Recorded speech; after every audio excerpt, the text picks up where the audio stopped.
Bangsa dengki yang sudah berbicara, segala cara keji dijadikan senjata.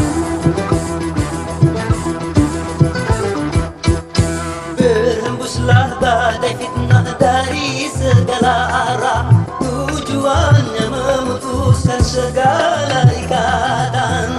Ikatan keluarga, ikatan dengan umat, ikatan dengan semua. Tapi satu hal jangan lupa, kita manusia yang cuma bisa berencana serta berusaha. Tuhanlah yang memutuskan segala urusan.